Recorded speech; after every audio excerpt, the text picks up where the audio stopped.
Good morning, everybody. Welcome to the Saturday morning real estate marketing show with Ruthie Rocks Ruth Allbrand, and I am Marketing Max. Today is episode number 492, and we have a returning guest, Mrs. Erin Pearson Mills of eXp Realty, who's sitting in her car right now in front of her next listing appointment. And we'll get some details on that today, but she's coming on to share us her perspective on what's happening in the sizzling hot Vegas real estate market. But before we get to Erin, Ruth, what is happening in Las Vegas? Well, Las Vegas, the homes are flying off the shelf still. We only have 0.65 months of inventory. We have 2,514 available condos, townhomes, and single-family homes available. And the single-family homes are at 1,867, which is really, really low.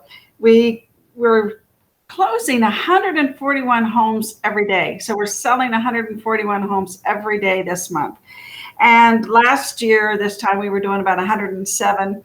And I think what we're going to see in April is a really change when we get into the April month to date numbers, because last April we were locked up. Locked down. Yeah, the comparison is going to be good.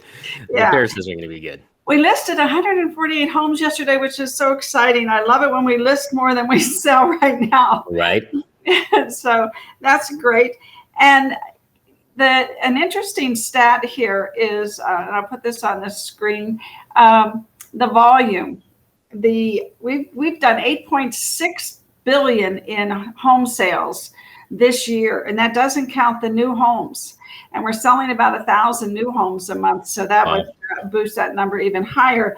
And last year we only did 6.06 billion, which is a difference of 2.6 billion more just in resales.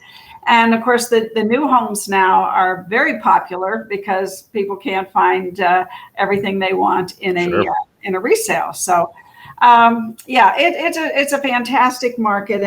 And just so everybody knows, we are not in a bubble. There is no bubble. I mean, there's equity. People have more equity now than they've ever had. People are putting twice as much down when they buy a home, and 30% of the homes in Las Vegas are free and clear. So, there's really not a bubble here. So, and across the country, the economists are saying the same thing. There is no bubble, but I think we're all a little scared because I think and I've been in the business 30 some years, but most of the agents that have been in since, since the crash, they're scared because, this market can't last forever, but we don't see it ending. The pent-up buyers and the millennials are coming on the scene fast and furiously. They're older now. They want to have a family. They want to have a dog. They want to get out of their parents' house. A lot of dynamics going on that are causing this market just to continue. And the economists are saying it's going to be like this through the end of 2023. So it's a wonderful time if you're in this business to really shine. And Las Vegas is coming back. Let's talk a little bit about, our market. And I took this picture from the Review Journal, and it shows the scene a week ago where the strip was just packed like normal. And the casino employees told us when we interviewed some of them last week that this March is busier than March of 2019. Now we know that 2020, of course, is when we were locked down, but 2 years ago, we weren't as busy as we are now. So there's also there's a lot of pent up demand here. Exactly. Yeah. And, we've got some beautiful pictures here. People lined up watching the fountains again. And, a year ago, it was dark. It was starting, the 20, what is it? The 27th? Yeah, it was dark. And now look at it, we're back. And I go along with the economists that say we're going to have a checkmark recovery. And so we're saying by June, July, we're going to be almost back to normal on this strip. Yeah. And we're recovering on the job market too. We added 2,400 jobs to the market last month in February, and we're only down what did you tell me earlier? What percentage? Yeah, the national unemployment rate 6.2%, and we're like what you said, 8.6 or 8.5. We're 8.5, yeah. Right, which is normal given the fact that our city is heavily dependent on the travel, tourism, and hospitality industry, which still hasn't 100% recovered. But once those places open, I mean, we have 6 major conventions booked for June. The Las Vegas convention authority released their numbers. We have 6 for June. Life is Beautiful sold out, in an hour last week, 50,000 tickets. And we have, I think, 12 conventions overall in total booked for the rest of the year here. So, once that 12, roughly, wow. I think 12. And so, I mean, we have major things going on as you and I know, I mean, the convention crowd is what fills in the traffic during the middle of the week. Right. And once that comes back, I mean, it's going to start booming again, and we're going to see a lot of activity. Yeah, I was at the casino last night at Red Rock, packed. Last weekend, in the first, like the weekend of when March Madness started at Santa Fe Station, it was the busiest I've ever seen since I've been to Santa Fe Station. Well, they're saying the economy's in better shape than it was, last spring, before he ordered the casinos to shut down. So that means people are spending money. Yeah, there's a lot of liquidity out there. And the real estate market that's being driven right now, in my opinion, here, especially here in Las Vegas and around the country, is not because we have easy lending. There's people aren't owning 5 homes, putting 0% down on all 5 of them. Right. Exactly. It's the fortunate people who were able to buy homes in 2011, 12, 13, 14, and 15, who now have $100, $150, $200, $300,000 in equity, depending on which part of the country you're in, that are now migrating. Right. I mean, so there's a migration pattern happening right now. Everybody knows that, with what happened with COVID, we're able to work from remote places now. And so the dynamics are different than it was in 07, 08. We're not going to see a crash. I mean, if you're a buyer right now waiting for a 50% correction in the marketplace so that you can buy a home, I'm telling you that's probably not going to happen. You may get a 10% discount, maybe 3, 4, 5 years from now. But by then, price would have already increased 10, 20% from where it is right now. Yeah, inflation's going to hit us eventually, and real estate is the best hedge against inflation, as we know. So you're right, exactly right. We've invited Erin Mills, who is going to join us today. Yes. I'll introduce her. We'll get her on. All right. So, Erin, are you going to bring her on, Ruth? Yeah, she's counting down. Hello. Good morning. Erin, how are spring. you? Yeah, happy spring. I'm excellent. Right. See, this is why we invite Erin back on. Her dedication to this show and to Ruth apparently is astounding, because she's literally in her car or her husband's car right now, in front of or going to her next listing appointment, and she decided to join the show. So, what are you seeing? What are you seeing out there right now, Erin? I know we had you on maybe about a month and a half ago. Anything different that you're seeing right now that we're not seeing? It's hot and heavy, and just getting hot and heavier. I mean, honestly, it's just like it's a tsunami out here. It's wonderful. And I love, as the weather's getting warmer. We had a rough week last week, but as we listed, I mean, it just goes in hours. I can't even get my photography back. Fantastic. So tell us a little bit about this listing here. How did you come about it, and what's your strategy going in? This one, my ride or die strategy that I repeat every single day. This is not one of them. So I adore door knocking. I'm the door knocking queen. But this one, I actually just was chatting with a friend. I didn't even know if she owned a rent at church, and I was like, hey, I just saw a photo. You guys went where? You went to St. Louis. That's awesome. Why? We're moving. And I was like, oh, that's great. She was like, can you help us sell our home? Oh, of course I can. Yes. I didn't know that she owned or rented. So, right. That's why I'm a little dressed down today. I'm allowed to be for a personal friend. Right. So, and this is the other side of benefit of being engaging on social media, right? Paying attention to what's happening, right? 100%. It's not all about just posting. It's yeah. sometimes paying attention in this Yes. in this moment here.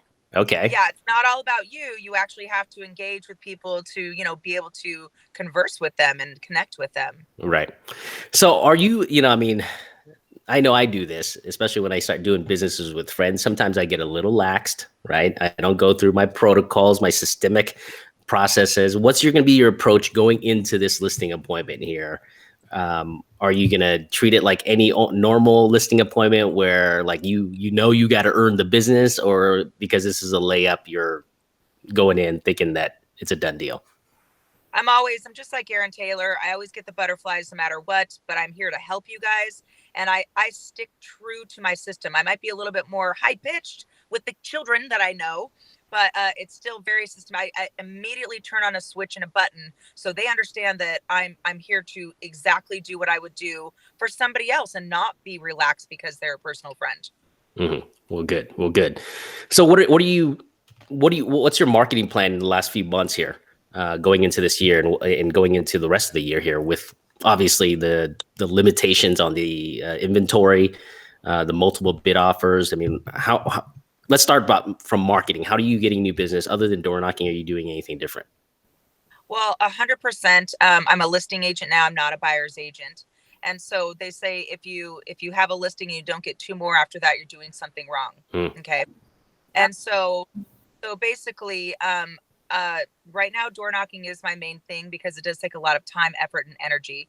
And so we completely paper the neighborhoods. We're giving them the value. We're asking them if they have any neighbors. And then we're part of the paperwork is giving them the value of, do you really know the value of your home? Do you know the difference between Zillow and an actual real estate professional comping your home? And basically, I do a lot of social media. I mean, Ruth has taught me well. And so people just literally come out of the woodworks because I ask them, the communication. I ask them to, answer me back. Do you really understand the value of your home? Wouldn't it be fun and exciting to see how much equity you might have out there? Mm. How's the door knocking been? I love it. I mean, I've got, I had 3 listing appointments last weekend and got them. But wow. From door knocking. Yes. That's really good. Yes. But I have a tactic. Uh-huh. So I definitely don't wear anything like this. I don't want to look like I'm selling you guys some solar or this kind of thing. So I dress up incredibly fancy with fancy jewelry. So it looks like, oh, this might be a nice neighbor coming over to borrow a cup of sugar. Right. So or someone going to the Derby. More the better. Right. So what I hand them, because, and kind of like, Aaron Taylor, you always want to come in and present them with something, give them. Yep. So I've got these door hanging bags that actually have the holes, not the slits in them. So you can actually leave them. It's got a handful of candy. It's got some hand sanitizer. Right now it's got a seed packet, and it has a little brochure of mine, which is kind of like list with the luck of the Irish, because that was our last holiday. Sure. But why Yeah. not? Why not? I'm Irish. Right. Want to be lucky, whatever. Right.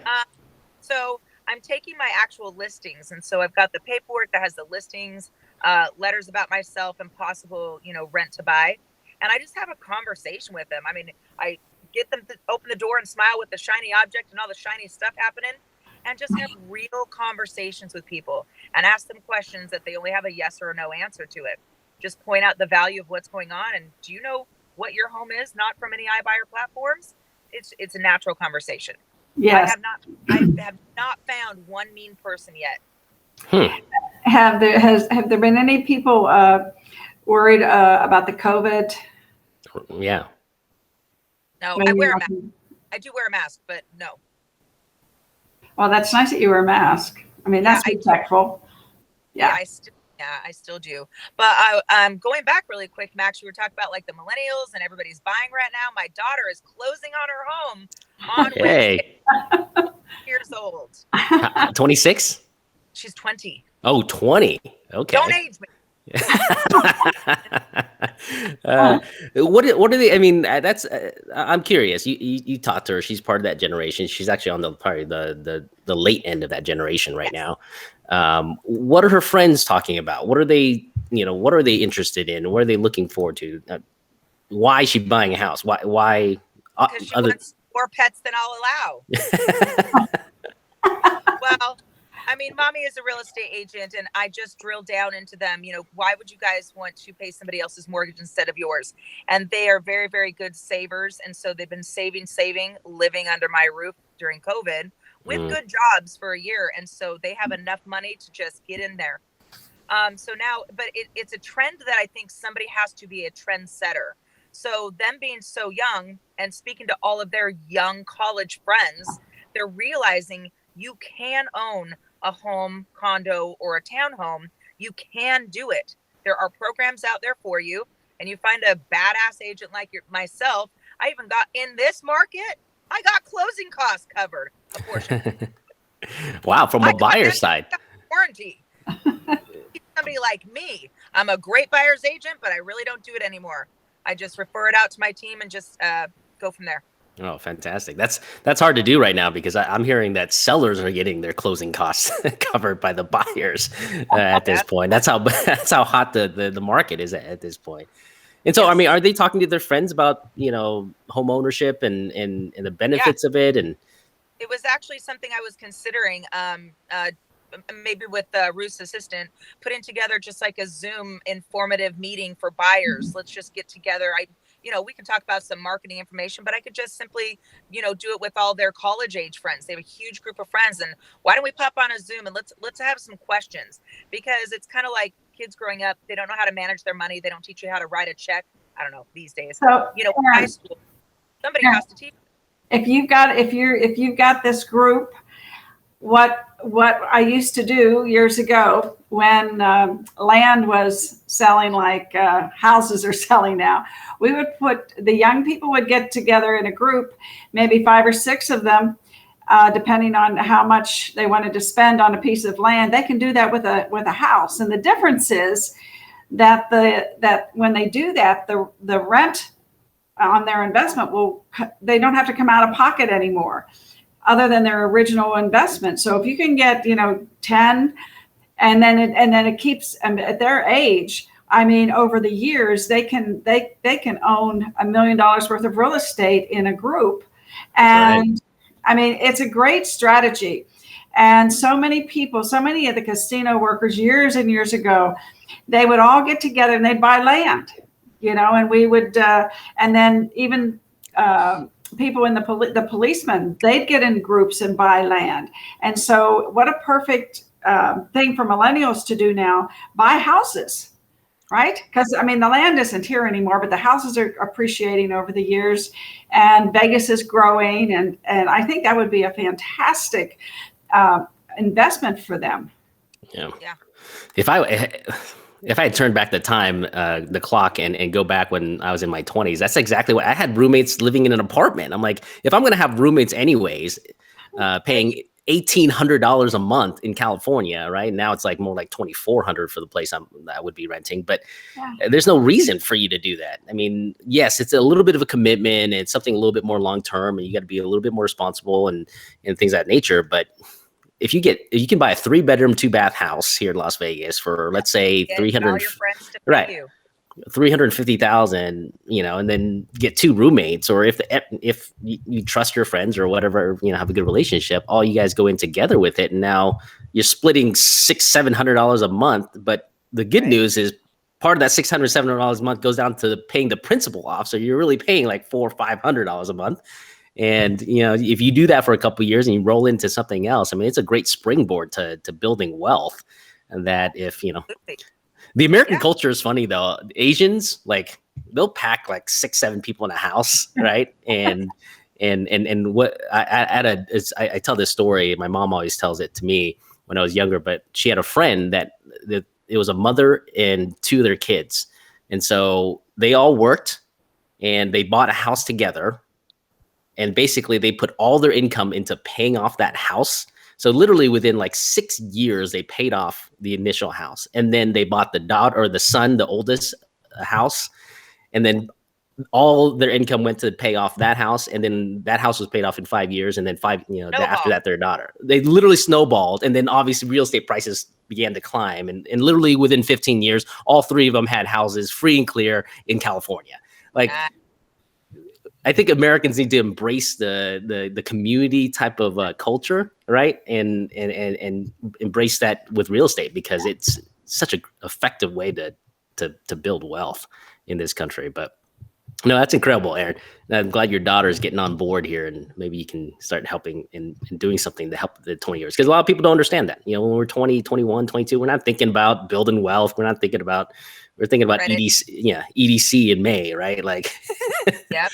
Nope. Right. So perfect. Any other? I know you have to run to your listing appointment here, Aaron. Any one or two items that maybe lessons that you learned in the last month or so that you can share with the rest of the real estate community? Lessons, huh? Make that pivot. Be a listing agent. I have a lot more free time.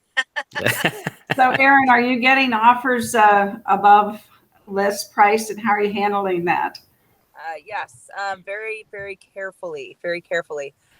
So you want to just make sure that if they're willing to go over what I think it's going to appraise at, they need to, have the proof of funds. They need to, waive that contingency. And so, I don't like the slaughter end of it. I'm trying to make everybody happy and do it, as honestly as possible. So, you have to do your due diligence and speak to those lenders and make sure that they're truly, truly vetted and not just, thrown a pre-qual letter. So, I want to make sure that my sellers are handled very carefully. And so it's taking a lot of time. I just don't choose the highest offer. Well, and when agents say, bring me your highest and best, they should say, bring me your best, because highest doesn't always win. And so you have to be careful. Yeah, you have to be careful with those words. But the other thing that I'm advising in my classes for people to do, Aaron, and you as a selling agent perhaps want to put in your listings, that you not only want a pre-qual letter, you want to know, have they been totally qualified except for appraisal? Because otherwise, why waste the time in this kind of a market if they're not ready to be vetted, like you said, and get that loan totally qualified except for the appraisal?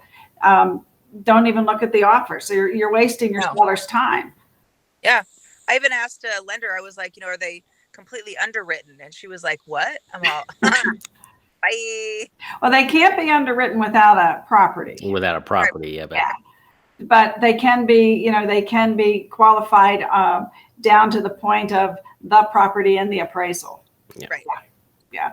And also what we're telling buyer's agents is have your buyer's lender call the listing agent. I appreciate that when I don't have to call them. Right. Have the lender call the the listing agent, and establish the seriousness of the buyer, and then get on with it. And I think it'll eliminate a lot of these multiple offers and the prices escalating. So sometimes somebody just paid a Monterey couple just paid $80,000 more for a home than it was listed, Aaron. All right, you guys, I got ahead. Oh, you got to go? Okay. Okay, Aaron. Yeah, thanks for joining us. For your time. I appreciate it. For all those buyer's agents out there, please call the listing agent and ask what your sellers want. Exactly. That's it. That's very simple. You'll get it. Right. Yeah, right. community. Exactly. For competition, that's my tattoo. There you go. All right, Aaron. Thanks for coming on. Good luck and have a wonderful weekend. Thanks, guys. Bye. Bye. So 80,000, Ruth? 80. It might have even been 100. I think the house was listed for 450. The couple from Monterey had just made a couple $100,000 in 1 year on the house they sold there. Right, because of the market they're going blazing hot. It's the listing there. The inventory is a day's worth. Right. Versus we at least have 2 weeks worth. But anyway, yeah, and they came here and they fell in love with this house. It was an older home, and so it didn't comp out the way, you know, they I'd hoped for. it didn't, because it was older. Sure. But the backyard was a paradise. It was mature landscaping, and it was a 19,000 square foot lot. So they, and you can't, I know. So was it worth that much? Possibly Maybe. it was. And they paid $550 for it. That, so it's $100,000. Right. And of course they got the deal. Yeah. And it was contingent upon the sale of their house in California. But it was ready to close at the end of this month. So yeah, but I mean, those stories, I love those stories, but you know, people from California, they're making money. They're bringing it over here. And, you know, that's, Vegas, we're still right at, you know, on average, probably $175 to maybe $200 a square foot right now. And that's still a bargain. I mean, we've been sitting at that and lower for the last 20, 30 years, right? And while California is averaging $300, $400, $500 a square foot. And so, you know, I mean, 550 is they're averaging like 500. Like, I mean, 550,000 for almost a quarter acre lot. Yeah. All right. Is probably a dream. Backyard. I mean, it was like, you know, decked out with a pool and the landscaping, which was mature because it is an older home. And yeah, so it probably is worth, you know, $500,000 plus. Yeah. No, I mean, real estate agents really, regardless if there's a bubble or not coming in the next 2, 3, 4, whatever, how many years, now's the opportunity. Because when that bubble comes, I mean, the tides will shift, right? I mean, every listing agent's going to, you know, if you have a database of thousands of buyers, eventually the buyers will, you know, be a buyer's market again. And you want to be in front of that too. So, I mean, you're cultivating right now, your future, right? You always got to plan for the next 2, 3 years. And so, I mean, don't let up on your marketing. Don't let up on, you know, your effort right now and your brand building, because this is one of the greatest markets to build because you're making money. And everybody's watching. Right. And everybody's watching now. And so, I mean, the ones that really take this and you utilize it and become professional real estate agents, not, you know, hobbyists, are really going to win. I mean, when this market does tank, the top, you know, 1%, 2%, 3% of realtors who are just ultimate pros are going to just scoop up the entire market because everybody else was caught unaware. So, you know, you used the word tank. I don't think it's going to tank. But what I do believe is that the interest rates are going to go up and it's going to slow down. And I think that's going to keep the prices from continuing to escalate. Right. So I think that there is going to be, you know, that balancing. And but I don't call it a bubble, and I don't think it's going to tank. I think it's going to adjust. I think that's what you say in the money world. Exactly. Have an adjustment. There's going to be an adjustment, but it's not going to be a crash. It's, you know, not for the foreseeable future. You know, I don't know what would have to happen for us to have a crash when people have so much equity in their homes, and people that are buying homes are putting twice as much down as normal because they're buying right now. People know what they're doing. They're buying the price. It's not the price of the home. They're buying their payment, not the price. Yes. And the payment couldn't be lower right now. I mean, with these interest rates. So knowing that's what they have to live with is the payment. You know, sometimes the price isn't as important to them. Yeah, it really isn't. It's the payment because, I mean, I just bought a new house and we're closing, and the house is $150,000 more than the largest price I've ever paid for a home. Yet my payment is like $600 less than it was on that same house, you know, that was $150,000 less about a decade ago. So yeah, if you look here, if you buy a house now for $325,000, if you wait and normal appreciation happens, first of all, the house is going to, you know, go up 20-some thousand. But moreover, your mortgage at 3% is going to be $1,233 versus at 4%. You're paying more for the home, and your payment's going to be $1,473. And over the life of the loan, it's $86,000. And if you're only going to stay in there 7 years, it's $20,000 more dollars. So, you know, you just got to a good buyer's agent and a good selling agent will show people things like this, because Right. there's 20,000 reasons to buy now. No, absolutely. Absolutely. Yeah. I mean, you got to have this in your repertoire. You got to build this content around that. Part of it is, the emotional side of, owning in real estate but the other side is also the economics and the mathematics side of it. And you got to build content and talk about both, because, not everybody thinks one way or the other. Not everybody thinks about the nostalgia of owning a home. And when you approach a person like me, I look at the math. I'm like, yeah, it makes sense. The math makes sense. I don't, so, yeah, I mean, it's a good time. This is one of the best times, and it's going to be here for a while.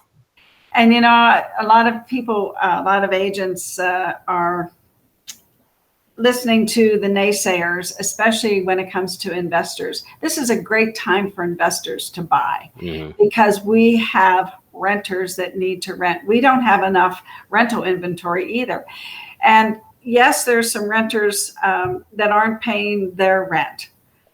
But that's, if you're buying a home today, you're going to get somebody that has a job.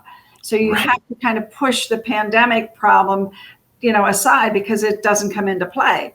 When somebody buys a home today, there are people that are moving here that have jobs, that have money, that can afford the rent. And the rents have gone up $200-$300, as you know. So, and you got to adjust your strategy as an investor too. I mean, you got to be more diligent, right? You got to have 6 months of your payment in reserves, right? It's a great time if you're prepared for it. Yeah. If you plan for it, right? I mean, the days of just buying a rental and then willy nilly, not thinking about, it's actually a business and an investment, right? You got to treat it like a business and an investment. Right. So you gotta do stuff like have reserves. Exactly. And so, I mean, I don't think the people who I mean, there's stories of people making payment options that are different, right? I mean, it's not like you're not going to get any rent. And it's all part of who you hire as a property management company, and your ability to interact with humans and influence people. Exactly. I mean, this is one of the best times to start buying real estate right now. Oh, it really is. And a lot of the percentage of renters that aren't paying the rent are apartment people versus people that are actually renting single family homes or condos or townhomes. That's an interesting statistic. Yeah, that would make more sense because, I mean, it's harder to, ethically and consciously mess with an individual person's life, right? Because when you're renting somebody's home, this is somebody's home, not a big corporation's home, right? So I mean, it makes more sense that people would renege on apartment because they're like, the logic is probably, they're a big corporation. Yeah, they're farther removed from the owner. Exactly. Farther removed from the owner, and it's not, something that they can emotionally relate to. Yeah. So it's a totally different mindset when you're living in an apartment versus living in somebody's home. Yeah. And you're responsible on that lease for, the maintenance of the home. It's a totally different situation. Yeah. Yeah. And we as property managers, we really protect our owners. We should do a show on that one of these days, yes. Ruth, on the rental side of things, right? And specifically targeting and helping realtors talk about how they can approach investors during this market. Because the probably the ongoing theme is that investors aren't getting any value right now because houses are skyrocketing, but there's strategies around that, right? And especially for investors who are thinking long term. The ones that are trying to maybe think a little shorter term and do a flip in 2 years or whatever, maybe that opportunity is not quite there unless they buy something that they need to rehab. Right. But, for long-term investors, which there are plenty out there, right? Yeah. There's still opportunity here. And especially for people who want to buy second homes that, live in, the upper Northeast. I mean, there's Canadians, there's. Well, here's a strategy, Max, to think about. All these people that are coming from California to buy a home here should consider buying an investment property as well, because they're coming here with a handful. 2, 3, right. So they might, and make an investment here as well. And so, that's another strategy people need to think about that they might not be If you're a buyer's agent, sometimes you don't think investment, you think, just primary home, right? Why don't you double dip on them and actually add some value and actually be a consultant that thinks about, just more than that immediate transactions. Like, tell me a little bit more about, your overall situation. And, I know, and how much cash you're bringing from California. I mean, is investing something that you're even considering? Jimmy and I do a class called Do You Speak Investor? And it's usually packed when we do it about once every 6 weeks. Okay. And we'll be doing it either the end of April, the beginning of May again. It's a great class. And because agents need to speak investor, they need to be able to, it's not that they need to be able to educate the investor as well as talk to a seasoned investor. So, and when you start playing, when you're playing both of those sides, and you really know what you're talking about. You got to squeeze every opportunity right now.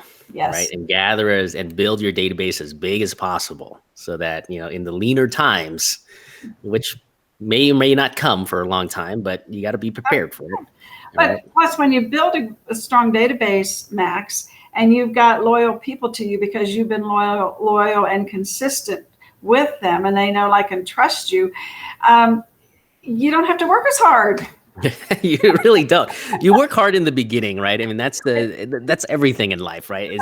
Is you put in the sweat equity, you put in the effort, in the beginning part of your career, right? And just looks blinders on, heads down, work as hard as you possibly can, because the payoff is so huge, and you end up having, a lifestyle that you've never dreamed of, but it requires a price. Right. Everything requires, you got to pay a price to get there.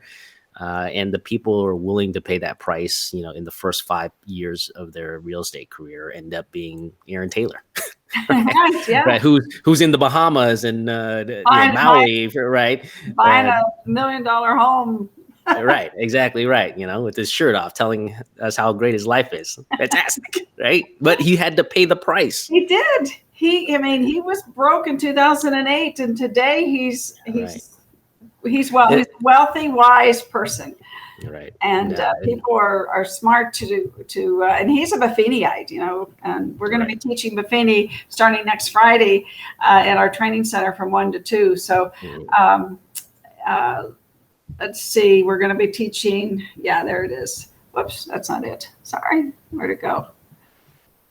Here, just go to be.vegas and sign up for Buffini, and it's 21 weeks, Max. Every Friday. 21 weeks. Yes, 100 days to greatness. And if you want to make more than $100,000 a year in real estate, you need to take this class. It is awesome.